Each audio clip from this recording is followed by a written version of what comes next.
The alarms on my bridge screamed before I even understood why. My hands froze over the console.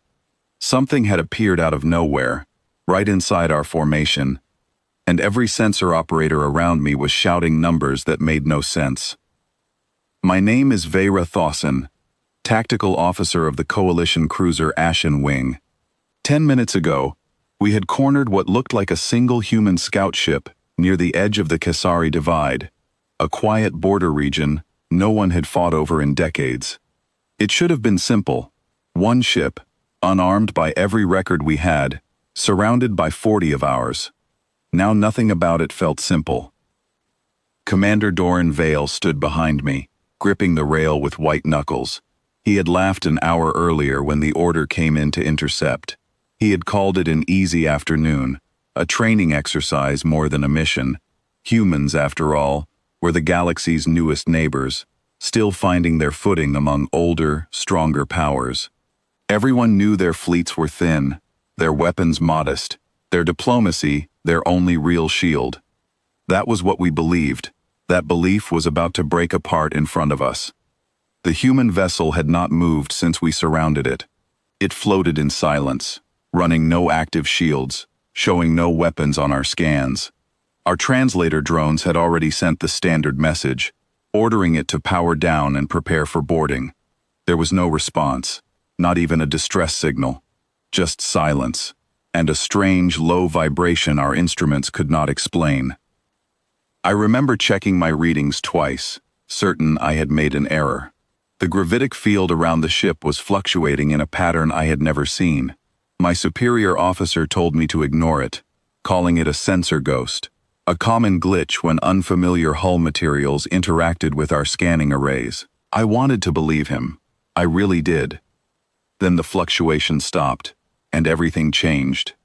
The small ship in front of us began to shimmer, like heat rising over a desert floor. At first, I thought my screen was failing. Then I realized the shimmer was not on my screen at all. It was outside my viewport, spreading across the space where the scout vessel had been floating only seconds earlier. The ship was not shrinking. It was folding away, layer by layer, revealing something enormous underneath. Commander Vale took a step back. I heard him whisper a word in his own language, one I had never heard him use before, something between disbelief and fear. The true vessel was not a scout at all. What we had trapped, what we had surrounded so confidently, was the outer shell of a machine so large it made our 40 ships look like scattered debris. Its hull stretched far beyond our sensor range, dark and smooth, lined with rows of weapon ports that our systems could not even finish counting before the count reset itself in confusion. For a long moment, nobody spoke. The silence on the bridge was heavier than any alarm. I had read reports about humans before, reports that described them as sentimental, cautious, more interested in trade agreements than military strength. Our analysts had studied every treaty they signed, every border they respected, every conflict they avoided. We concluded, with total confidence, that humanity built its safety on diplomacy because it had nothing else to build it on. Nothing else. That phrase echoed strangely in my mind as I stared at the true shape of the vessel now looming over our formation. A new signal came through, calm and steady, carried in a human voice that did not sound rushed or afraid. It was the voice of a man who introduced himself as Captain Elias Bramwell, commanding officer of the vessel, now known to us as the Halden's Reach. His voice was quiet, almost gentle, but every word landed like a verdict. He reminded us that 8 months earlier, human representatives had formally requested that Coalition patrols avoid entering the Kesari Divide without prior agreement. That request had been dismissed in our High Council chambers as an overreaction, a nervous gesture from a species still uncertain about its place among older civilizations. I remembered the meeting notes myself, remembered officers laughing at the idea that humans expected anyone to take their boundaries seriously. Captain Bramwell did not raise his voice as he spoke again. He said his people did not make requests they were unwilling to enforce.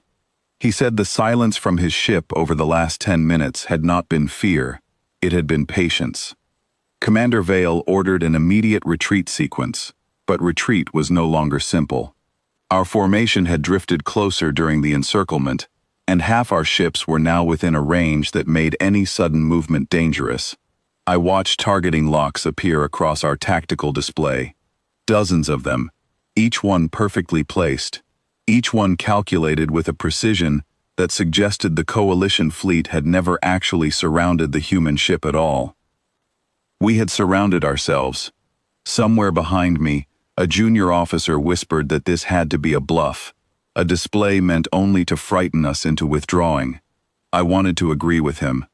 I wanted very badly to believe that this was theater, a clever trick meant to save human lives without a single confrontation. Then one of our escort vessels, the Corvell Ridge, made the mistake of powering its weapons in response, perhaps out of panic, perhaps out of pride. I will never know which. What I do know is what happened next, and it happened without warning, without hesitation, and without a single additional word from Captain Bramwell. A narrow beam of light, precise and controlled, crossed the space between the two vessels. It did not tear through the Corvell Ridge in a chaotic burst. It struck a single section near its main power core, disabling every system in an instant. No fire, no wreckage drifting into other ships. Just silence, as the Corvell Ridge went dark, still intact, still whole, but completely powerless. It was not meant to destroy. It was meant to demonstrate. I understood then, with a clarity that felt like cold water running through my chest, that the coalition had misjudged humanity in the most dangerous way possible. We had mistaken restraint for weakness. We had assumed that patience meant limitation, that diplomacy meant desperation, that quiet borders meant empty threats. Captain Bramwell spoke once more, his tone unchanged, still calm, still measured. He said his ship had the capability to disable every vessel in our formation within minutes, without loss of life, if that became necessary. He said this was not an attack. It was a demonstration of what his people had chosen not to use, for years, out of respect for peace. He asked us to consider what kind of civilization holds such strength in silence. Commander Vale's voice shook as he gave the order to stand down. Our weapons powered off one by one across the fleet, each ship reporting compliance in quiet, careful tones. I had never heard so many proud captains sound so uncertain. As our formation began to withdraw, I watched the true scale of the Haldan's reach one last time. Its hull seemed to stretch endlessly against the starfield, patient, controlled, untouched by the encounter it had just ended, without a single life lost. I thought about every diplomatic file I had read, every report describing humans as young, cautious, and unprepared for real conflict. I understood now that those reports were not lies. They were simply incomplete. Humanity had shown us exactly what it wanted us to see, for exactly as long as it served their peace. On our journey home, Commander Vale sat in silence for most of the trip.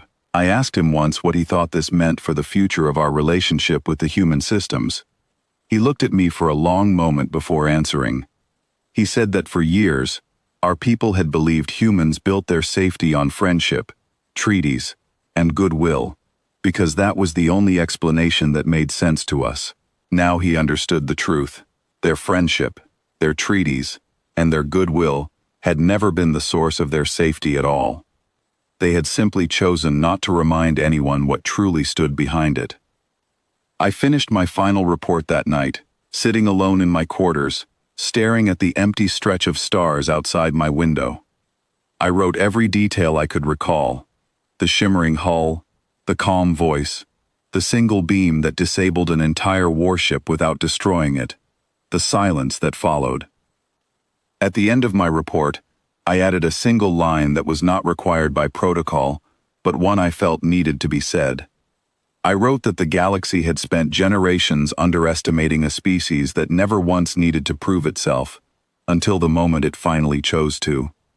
And in that one quiet demonstration near the Kasari Divide, every power among the stars learned the same lesson at once. Humanity's peace was not born from weakness. It was a gift, offered freely, for as long as no one forced them to take it back. None of us intended to test that gift again.